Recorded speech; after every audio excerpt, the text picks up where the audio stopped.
नमस्कार, आप देख रहे हैं खबर सब तक। लोजपा के प्रधान महासचिव मुकेश सिंह हैं और इस वक्त हमारे साथ हैं। इनका पंचायत जो है बाढ़ से कितना प्रभावित रहा है, सीधा चलते हैं मुकेश सिंह के पास। जी, सबसे पहले तो मैं आपके चैनल के माध्यम से सभी बाढ़ पीड़ितों को सांत्वना देना चाहूँगा कि बाढ़ की परिस्थिति में हम आपके साथ हैं। जहां हमको खोजिए, हम आपके साथ हैं। और मेरे पंचायत में खास करके मेरे पंचायत के बगल में 2 जगह पर बांध टूट गया है, सौली रुपौली में और मधकौल में। और जितना भी उधर का पानी था वो टोटल पानी मेरे पंचायत होकर के ही गुजरा है।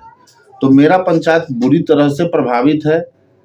इसलिए हम चाहेंगे, सरकार से भी मांग करते हैं, यहाँ के अंचल अधिकारी से भी मांग करते हैं कि परसौनी खिरोधर पंचायत को पूर्ण रूपेण 100% बाढ़ प्रभावित घोषित करे और यहाँ के जितने भी बाढ़ प्रभावित पीड़ित लोग हैं सभी लोगों को सरकारी मुआवजा जो सरकार द्वारा घोषणा किया गया है, प्रत्येक परिवार को 7,000 रुपया वो भी मिले, सभी लोगों को सूखा राशन भी मिले और फसल क्षतिपूर्ति का भी मुआवजा किसानों को मिले।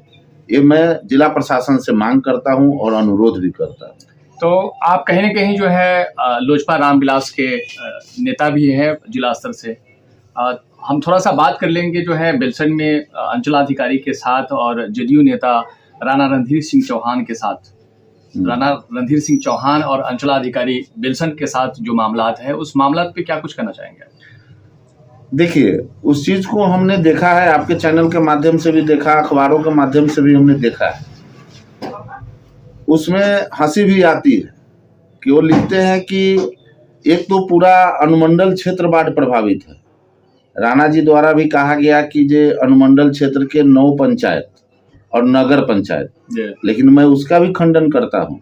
अनुमंडल क्षेत्र के 16 पंचायत और नगर पंचायत प्रभावित है। टोटल बेलसन अनुमंडल प्रभावित है। तो बाढ़ राहत को लूटा किसने?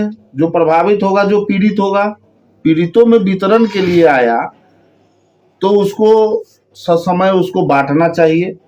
सीओ साहब हम लोग के साथ, बीडीओ साहब हम लोग के साथ, अनुमंडल पदाधिकारी हम लोग के साथ थे, डीडीसी हम लोग के साथ थे। हमारे माननीय पूर्व सांसद आनंद मोहन जी लगातार 4 दिनों तक सौली बांध पर कैंप किए।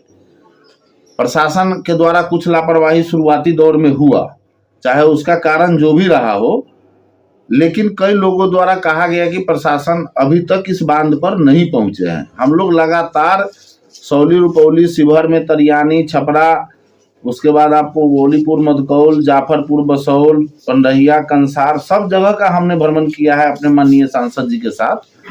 तो सब जगह हम लोगों को यही मिला कि अभी तक हम लोगों के बीच में कोई राशन वितरण नहीं हुआ है। किसी भी तरह का कोई भी सरकारी मतलब योजना का, सरकारी जो है बाढ़ पीड़ितों के लिए जो आता है उसका लाभ, राहत हमको नहीं मिल पाया है। तो स्वाभाविक है कि जनता में आक्रोश होगा।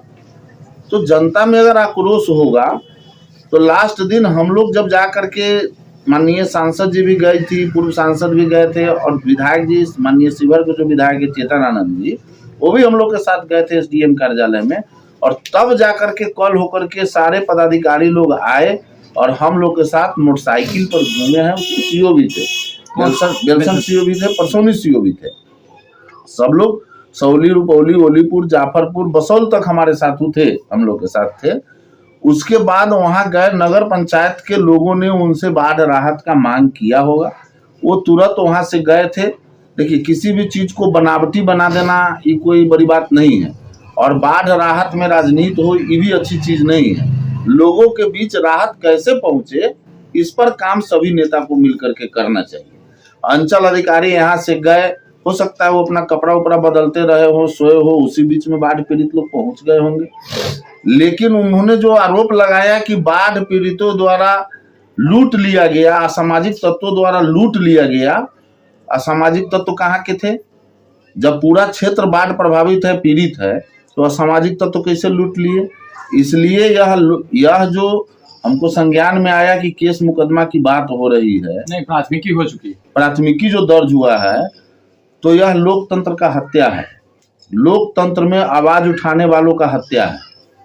अगर आप नेतृत्व करता हैं, आपके साथ जनता है, जनता पीड़ित है, उसके लिए अगर आप आवाज उठाए तो गलत आरोप लगा करके किसी पर मुकदमा कर देना ये लोकतंत्र की हत्या है।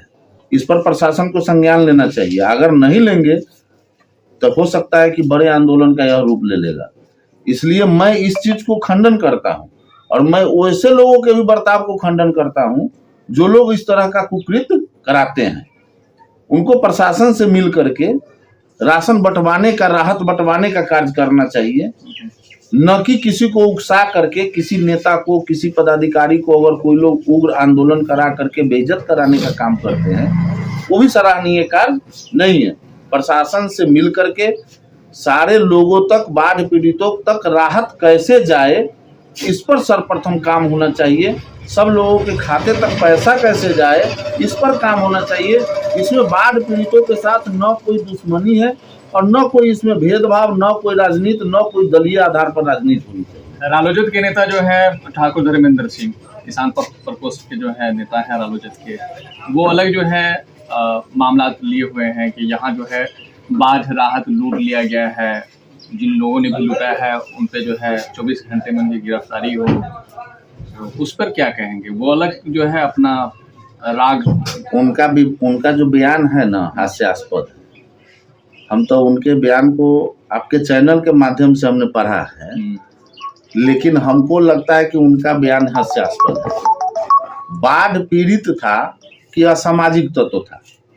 बाढ़ पीड़ित के लिए राहत आया और बाढ़ पीड़ितों में ससमय वितरण नहीं होगा तो भूखा आदमी तो भोजन खोजता ही है। आप नेता हैं, इस क्षेत्र को बाढ़ पीड़ित लोग हैं, आप उसको असामाजिक तत्व बता रहे हैं, तो ये अपने आप में दर्शाता है कि आप कहीं ना कहीं किसी व्यक्तिगत व्यक्ति से आप इंटेंशनली इस तरह का बयान दे करके आप पूरे बेलसंड क्षेत्र को आप मतलब ये गाली देने का काम कर रहे हैं कि बेलसंड क्षेत्र के जनता को आप असामाजिक तत्व बता रहे हैं। ये कहीं ना कहीं अपने आप में हास्यास्पद। वो तो ये भी कह रहे हैं कि न जो है यहाँ के जनप्रतिनिधि हैं, न यहाँ के समाज हैं, नहीं। अच्छा एक बात बताइए, बाढ़ राहत में मैं किसी का पक्ष विपक्ष नहीं जानता हूँ। मैं आपको पहले ही कह दिया कि हमारी पार्टी पूरे बिहार में, आप देखे होंगे हमारे दल की तरफ से बेलसंड में भी राहत वितरण का कार्य किया गया लोगों के द्वारा। हाँ, हमारे जो IT सेल के प्रदेश अध्यक्ष है उनके द्वारा, या हम लोग को भी मार्गदर्शन मिला, उसके तहत हम लोग भी प्रत्येक गांव में जा करके जो चीज़ है उनकी समस्या को सुना और उससे अपने नेता को अवगत कराया। और उसके बाद जो है सो वहाँ से हम लोग के दल के द्वारा कुछ राहत सामग्री भेजा गया, उसको भी हम लोग वितरण करवाया, लोगों में कम्युनिटी किचन चलवाया। तो सब लोग इसमें राहत बांटने का काम कर रहे हैं, सबको राहत पहुंचाने का काम कर रहे हैं, और कुछ लोग इसको बेवजह राजनीति का रंग दे रहे हैं। चुनाव फिर आएगा, चुनाव आएगा, चुनाव जाएगा। जो इस लोकतंत्र का मजबूत स्तंभ है जनता, जो परमानेंट है, पत्नी यहाँ की मुखिया है, वो परमानेंट नहीं है, वो सब टेम्पररी है, 5 साल के लिए है। लेकिन जो यहाँ का जनता है वो परमानेंट है। वो उसके बीच में अगर भेदभाव होता है तो ये चीज कहीं से अच्छा संदेश नहीं जाए।